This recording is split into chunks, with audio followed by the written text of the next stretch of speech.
Hello, everyone, and inside today's Locked On Canadiens, the Habs are not good enough as they lose in the never-ending shootout to the Pittsburgh Penguins. Some call-up news and World Juniors news inside today's show. You are Locked On Canadiens, your daily podcast on the Montreal Canadiens, part of the Locked On Podcast Network, your team every day.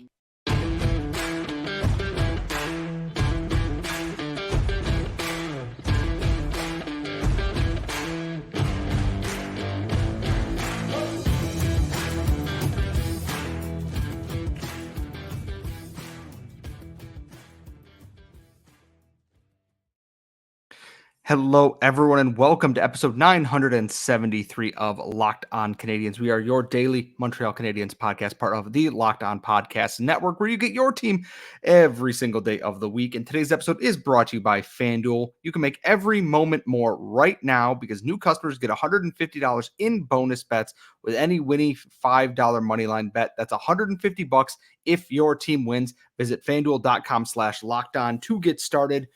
We are, of course, your hosts. I am, of course, Scott Mellon. I'm joined, as always, by the active stick, Laura Saba. And Laura, it is currently 10:20 at night when we're recording this.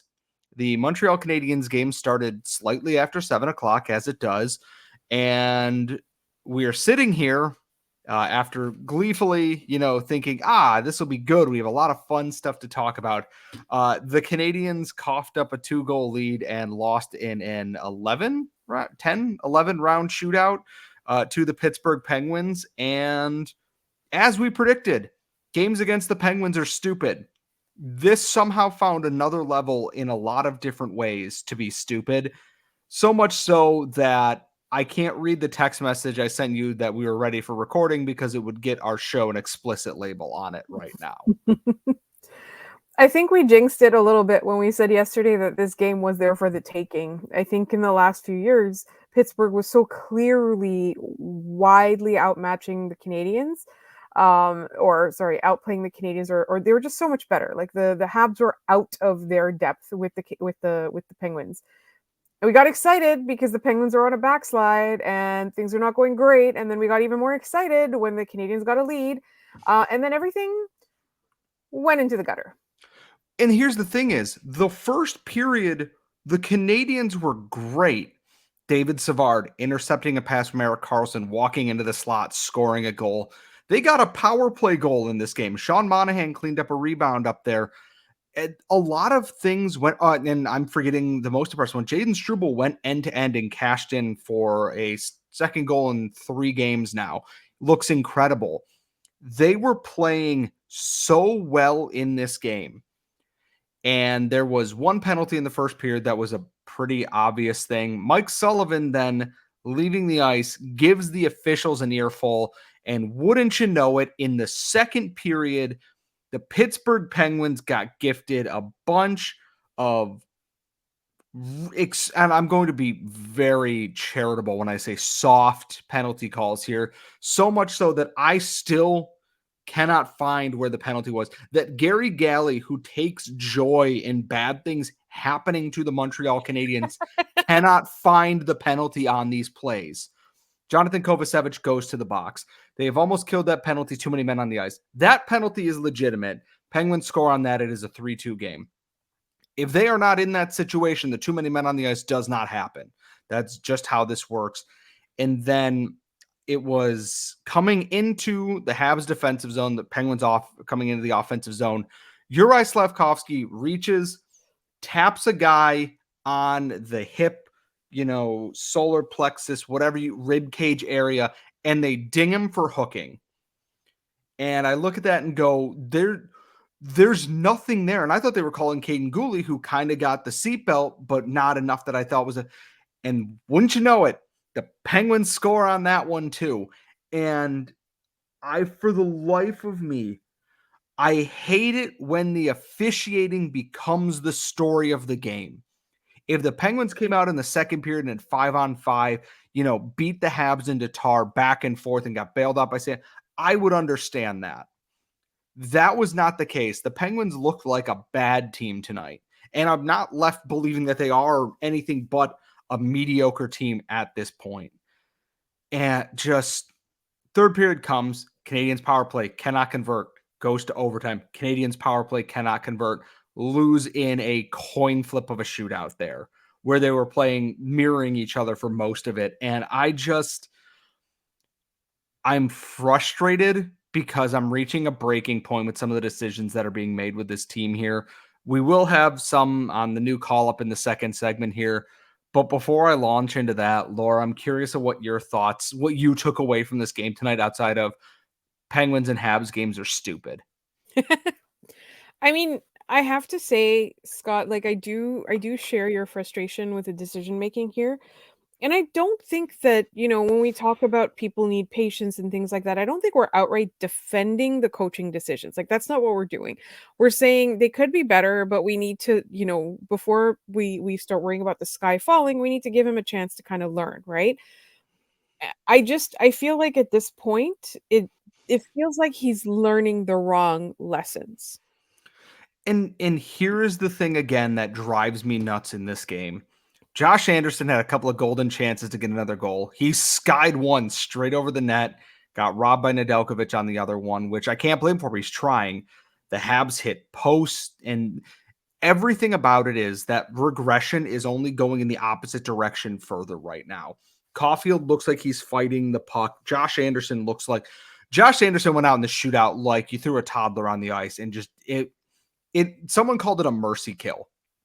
And I think we saw whatever was left of his confidence just go out the window at that point. He's a broken man, and we'll talk plenty, I'm sure, about this coming up here. But it is driving me nuts again. I see Yoel Armia out there all the time. I see Josh Anderson out there all the time. And who is stapled to the bench? Jesse Ylönen, who again in the shootout, is doing his best again. And I'm going to look at how much ice time he got in tonight's game here, because this was a game that the Canadiens should have won in a lot of different ways here. Let's take a look at the ice time at 5-on-5. Jesse Ylönen played under 6 minutes at 5-on-5, lowest on the team, behind Pezzetta and Mitchell Stevens. This is not progressive thinking, and this is not what they hired Marty to do. No, and I'm going to look at it like the fourth line didn't generate a ton, but they didn't play a ton. And I'm going to sort this the other way by time on ice. Mike Matheson, Nick Suzuki, David Savard, Juraj Slafkovsky, good. Gooley, Caulfield. I'm just looking at some of this. Josh Anderson played 3 times as much, and in all situations, Jesse Ylönen barely broke 7 minutes of of total ice time. Does he think this is going to help Josh Anderson? And here's the thing is I don't get it, because there was a point in overtime after the power play failed to do much of anything that I look up and I see Yoel Armia, I see Josh Anderson, I also see Jake Evans out there, and I just kind of go, what are we doing here? This is the space that is meant for your creative players. Josh Anderson, and I mean this in the politest way possible, is not a creative player. He is a brute force kind of player here. I'm not asking him to give Jesse Ylönen, top line minutes. I am asking him to be used more than 7 minutes a night on this team. And people joke that, oh, he's just being rested for the shootout and this and that. And it is funny. It is my biggest sticking point is that I understand you need Josh Anderson to score goals because he's paid so much money and everything. But at a certain point, you are shooting your own self in the foot. And yes, the penalties were bad. Kill the penalties at some point here. There's a responsibility from this coaching staff that is not taking place, and it's getting frustrating to watch. And I know people are gonna be like, I want to lose in this, and why are you not cheering for losses? They shouldn't lose games they're the better team in. Reinforcing good habits comes with beating teams that you are better than. The Penguins were not a good team tonight. They're a struggling team this year. And I think the Montreal Canadiens are overall better value tonight than the Penguins were. Sidney Crosby was amazing, of course, but when you can get away with doing anything for most of the second period so you can get back in the game, anybody can look amazing in that. Coming up after this, I believe, is the Islanders on Saturday. Another game where the Islanders are a team that has a winning record somehow, despite the fact that their fan base seems to want to overthrow Lane Lambert and chuck him into the river. who knows how that'll go? The Islanders can't hold the third period lead. The Canadiens can't hold the third period lead. We're going to have a stoppable force meets a movable object. And personally, I can't wait. But we do have recall news. The Canadiens made another recall of a prospect winger. We're going to go over their scouting profile and everything coming up in our next segment. But first, as I said off the top, today's show is brought to you by FanDuel, because as the weather gets colder, the NFL offers stay hot on FanDuel. Right now, new customers can get $150 in bonus bets with any winning $5 moneyline bet. That's $150 if your team wins. If you think about joining FanDuel, there's no better time to get in on the action, because the app is safe, secure, easy to use, and when you win and you cash out on that $150, you can cash out instantly on the app. Bills are playing Dallas this weekend. It's going to be a barn burner. Can Green Bay get back on track against the Tampa Bay Buccaneers and keep Jordan Love's playoff hopes alive? You can bet on all that and more at FanDuel. And if you visit FanDuel.com/lockedon, you're going to get that bonus $150 if your team wins. And you can kick off the NFL playoff season in style with FanDuel, the official sportsbook partner of the NFL, and us here at Locked On. And of course, this is, well, we're a day ahead of that, but the mailbag episode is tomorrow, and Laura will be on Game Over Montreal this weekend. I will be heading out of town. I will still be around, probably miserably watching the Canadiens game on my phone in bed while out of town this weekend, because that's who I am. So please tweet us your mailbag questions at LO_Canadiens, lockedoncanadiens@gmail.com. We are recording the mailbag tomorrow. Laura's on Game Over on Saturday. Laura, we did get news today, though. Yes. With not a trade. We're still waiting on the trade. Kent, there is a trade coming, I hope, at some point. But technically not more injury news. It's the same injury news that we had at the beginning of the week. But Tanner Pearson goes to IR, and the Montreal Canadiens recalled from the Laval Rocket Emil Heineman, their top line winger opposite of Joshua Waugh right now. And two trains of thought. They're letting Joshua Waugh cook, kind of get out of his slump right now. And Heineman probably would have been called up last year if there were any reason for it, based on how well he started with the Rocket. Laura, how are you feeling about this? He didn't play tonight because I assume they wanted to get him practices, but I assume we will probably see Emil Heineman in the lineup this weekend against the Islanders. Well, that's what I'm really hoping, because Scott, when he was first the return for the Tyler Toffoli trade, there were a lot of naysayers. There were a lot of people saying that he wasn't going to amount to anything really, but the Habs seemed to really want him, right? Like, he seemed to be like the guy that they wanted from Calgary, in addition to picks and things like that. And so I feel like there's been a little bit more scrutiny on him due to that reason. And at first, he has had injuries. He's had bad luck with injuries. And we weren't really sure what to make of him, but he seems to quietly be earning his chance right now. So I'm very, very excited to see how his game translates to the NHL level, because we did talk about how well he's done in Laval. And we also talked about how good he looked in the preseason. And when we say how good he looked in the preseason, we mean, we don't mean he looks like the next, Cole Caulfield or Nick Suzuki or anything like that. We mean he looks good enough that we want to see more. He looks like he's done the work, taken the steps, and done the development to earn a spot, a chance in the NHL lineup. So I'm very curious and I'm very excited. And here's the thing about Emil Heineman is heavy shot. We know Caulfield can rip the puck. Emil Heineman can give him a very good run for his money on that. He, as Patrick Bexell described it, he does not shoot pucks around people. He shoots pucks through people. And he is a dynamite kind of one-time guy there, if you put it in his wheelhouse. Hedy Kalakash of Locked On NHL Prospects pointed out, sometimes a little bit of trouble with delivering passes or catching passes in stride. And they just got to kind of pause for a second, that processing, where you see Caulfield or Suzuki or someone receive it and keep that momentum going. He lacks that a little bit. He's not fully one-dimensional. The other parts are developing. He's been a lot better making plays this year than he was last year as a distributor, because he's playing on a line with Joshua Waugh, who knows how to create space, and Xavier Simoneau, who occupies that space. He's someone I want to see on Power Play 2 immediately. The Canadiens desperately need a trigger man shooter on that line. And if they're not going to use Uri Slavkovsky as that guy, or if they're not going to use Jesse Ylönen as that guy, Emil Heineman is that guy. You set him up, right face-off circle if I am on the blue line, the right, left of anyways. Really, really just strong shot. They can work into feeding him. Justin Barron played with him for a little bit last year with Laval. I believe, maybe not, but the opportunity is there for him to do a lot of good things here. And I don't know how long this call-up is going to be. It might just be a temporary thing. Maybe there's a trade. Maybe there's not. Maybe they just recalled him to recall him and they're working on something else.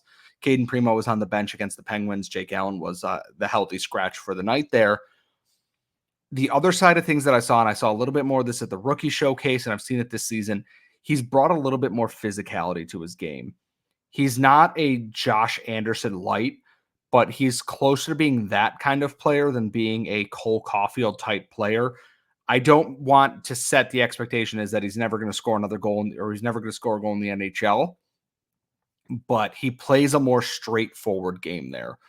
There's creative elements to it, but he's going to be relying a little bit more on his line mates to help generate that space. And honestly, if they had Kirby Dach here, he'd probably be a great fit with that because Dach knows how to create space there. I don't think sticking him on the fourth line is going to make the most of his talents because defensively, the effort is there. The results are not. I'm excited to see what he does in his debut. Just because I know fans were clamoring for it last year. They want to see more of him. They've seen the shooting. I really want to see what Emil Heineman brings to the team this weekend because I don't know how long this call-up is going to be. So his window to impress is, not large at this point. And that's the thing. For me, the question is, like you said, putting him on the fourth line isn't really going to do much. And my question is, they're calling up this guy. Are they just calling him up to have a body in the lineup? Or are they really going to try and see what they've got? And based on the current state of things, I don't have a lot of faith. But at the same time, I feel like maybe somebody just needs to shake Marty out of his bubble and say, stop doing the same things that you said you weren't going to do, right? Stop trying to be the same coach that you've experienced in your old school NHL career, which at this point, it is an old school NHL career. The game has evolved so much since Martin St. Louis retired, and it wasn't even that long ago. So I want to see what they do. I really, really am interested in seeing that. And also, there's something about Islanders games. It's not like Penguins games where, you always talk about, oh my God, whenever the Habs play the Penguins, something extremely stupid or multiple stupid things happen. I think against the Islanders, they always are a tough team. They kind of really take all your energy to beat. The thing about Islanders games is that nothing happens in them. It is a tried and true recipe of 3-2, 4-2, 2-1, 3-1, just low scoring, non-event hockey. And right now, the Canadiens, who are struggling to bury goals despite creating opportunities, are playing a team that just can't help but give up goals. And the frustrating part for me is that if they won this game, I'd feel so much more confident walking into the Islanders game and being like, yes, they're going to walk out of this and everything's going to be fine. Now I'm looking at this and going, are they going to give up like a hat trick to Casey Cizikas or something in this? This is about Emil Heineman for what it's worth. And I'm hoping he's given the opportunity to create something in this because this is a game that's for that. Like the Islanders leading scorer, Matt Barzal has 29 points. Noah Dobson has 27. Bo Horvat, Brock Nelson, Kyle Palmieri, Pierre Engvall. It's a winnable game. It's absolutely a winnable game. I don't have their goaltending stats in front of me. Oh, there it is. Hold on. Let's see what their goalies look like.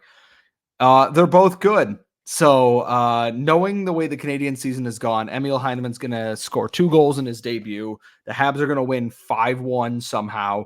And then in the very next game, get shut out by whatever backup goalie they're facing. If you want to know more about Emil Heineman, Patrick Bexell profiled him while he was in Europe. We've talked about him a little bit on this show before. You can search for it on YouTube. Patrick obviously is the expert on this. He watched him play there. I'm excited because it's something new, and I'm glad they passed the not just rushing Joshua up here thing because there are so many expectations that go with that call-up. And speaking of expectations, Owen Beck was named to Team Canada. He is the first prospect to officially be named to the final roster for a World Juniors team. Laura and I are going to discuss his, path to World Juniors this year and the expectations that go along with that coming up in our final segment. But first, it is wintertime. It is dark. It is hard to sometimes get the nutrition that you need. And I'm here to talk to you about AG1. And I gave AG1 a try because it's so much easier than taking a million different pills and supplements and everything else every morning. With just a single scoop of AG1 in my water first thing in the morning, I am given all the nutrients my body needs to give me the energy and mental focus throughout the day. It's helped me get my day started right, especially when I'm getting up and it's still dark and I'm driving across the state and driving back when it's dark. AG1 helps me get through that. And all the great athletes have one thing in common. They want to take care of their bodies. And a huge part of that starts with optimizing your whole body health. So if you want a comprehensive solution that is and what you need first thing in the morning, then try AG1 and get a free 1-year supply of vitamin D and 5 free AG1 travel packs with your first purchase. Just go to drinkag1.com/NHL network. That is drinkag1.com/NHL network. Check it out today. That vitamin D helps you get through the winter and keeps your energy up. So check out AG1 today. We are back here at Locked On Canadiens. And remember, our mailbag is tomorrow. Mailbag. Tweet us your questions at LO_Canadiens, lockedoncanadiens@gmail.com. Laura's going to be on Game Over on Saturday after the Habs and Isles do Lord only knows what to the sport of hockey to set it back several decades. So check that out as well. So Owen Beck made Team Canada. Not really a shock. He was on the team last year, even as a late injury replacement, ended up with a gold medal for his efforts. The hard part is he's the only returning member of this team. There's a lot of good players on this team, even with the players not coming from the NHL. Zach Benson is not going. Obviously, Connor Bedard is not going as well. And I believe Matty Poitras from the Bruins is not going. The teams are not releasing them. And all eyes are on Macklin Celebrini as the top line center. So Owen Beck, once again, is playing the silent role as, the everything guy, it seems, on this team. He was drafted by Montreal at the beginning of the second round. And doesn't he get overshadowed by the other second round pick the Habs had in Lane Hudson almost instantly? I think the expectation isn't so much on Beck, but on Team Canada. But as the returning member, I'm wondering how heavily they are going to lean on him as their, like what Philip Deneau or Thomas Plekanec was for the Canadiens for years. You are the safety blanket. We need a face-off win. We need a penalty killed. We need a key face-off one in the offensive zone or on the power play. This feels a lot like Owen Beck is going to be their Swiss Army knife, their Swiss Army tool, whatever you want to call it, of players. Laura, what do we feel like the expectation is for him this year? Is anything less than gold is a failure for this team, I would imagine, right? Well, it is like every year, right? Doesn't matter if the team is good or not. Everyone just thinks, or here in Canada, everyone just thinks that they need to win gold because they are the Canadian team. So we haven't talked about Owen Beck in a while, which is kind of a shame because it's not like he's having a terrible year or anything like that. He just kind of faded in with all the other topics. And obviously last year he was doing phenomenally, right? I think there's a couple of things that the team is going to rely on him for. The first thing that was said about him when the roster names were announced was he's going to be relied on for leadership, which I thought was really, really interesting because, as you pointed out, he is the returning player. He is the quote unquote veteran on a team that really, it's all a bunch of guys that probably came up through hockey together. They've probably played on, lower level teams together. He's going to be that steady presence. He's going to be that guy that they're going to have to trot out in very many situations. And I feel like this is going to be an opportunity for him to have a little bit more spotlight on him. And we can see what the pressure is, how he handles the pressure. Because I think at this point, like, everybody's going to be looking to him for leadership on the team, and everybody who's watching and also like the front offices and the coaching staff and things like that, they're going to be relying on him a lot as the returning player. And I'm just looking at some of the names on here. Elite Prospects doesn't have the cuts from this up yet fully, but I'm looking at some of the centers here, and it's like Owen Beck's going to be that guy there, but also Matthew Savoy is on this team. You have obviously Macklin Celebrini. Like, it's a very good team, but it's also going to be, on the younger side. This is all Owen Beck's the only one who's played in World Juniors out of this team here, and he played all of 3 games for Team Canada last year. In that, when he was a late in like an emergency injury replacement, whatever it is. The thing is, I'm rooting for Canada to lose because I am obviously American in this, and I'm going to be cheering for, yeah, I know they're going to blow it anyways. It's fine. I'm used to this already, but I'm thrilled to see what I can watch him do because I love a player who does all the little things right. And I'm excited to see Owen Beck on a bigger stage here because admittedly, I don't get to watch the OHL as much as I want to. He's over a point per game this year. It's not like he's doing badly. We haven't talked about him because he's not making all the headlines. Because he's playing on a team that he is the only star player on it. Peterborough is just a team of here's some guys. And it's a shame because Mississauga's got a lot of very fun players this year. Yeah, which I could have know. used those. Yeah, exactly. It's because he was on a very good Mississauga team last year as well. And he's just constantly flying under the radar. And he's the guy who has like an earmarked spot heading into the NHL next year. We know Celebrini is going to get, all the headlines, grab all this, and lines are not even close to set in stone. Their first pre-tournament games are 4 to 5 days away at this point. Team Canada hasn't added if other players are coming in, if they want to recall other people to add to the roster. They have 3 open spots, I believe. So his role might change too. He might be the third line center on this team, which is a luxury that other teams can't have. That, they're throwing out their third line and it's Matt Savoy and Owen Beck out there right now. Good luck. I'm hoping people aren't going to look at this and be like, why isn't he putting up like 10, 15 points in this tournament? His role, I think, is going to be one of those in the shadows, just doing all the yeoman's work of this right now, because that's been his game, and that's what he's going to be with the Canadiens too. There is legitimate offensive upside there, but the window on that in this tournament is going to be, he's going to be out there to set up other players. He is the lever. He is, the pulley system. He's doing all the hard work that other people are going to get the highlights for on that. Admittedly, I'm not one for making predictions because I don't know how Canada is going to look in this tournament. They might come out and all look terrible for all I know. And the Americans could do the same thing before anyone accuses me of bias.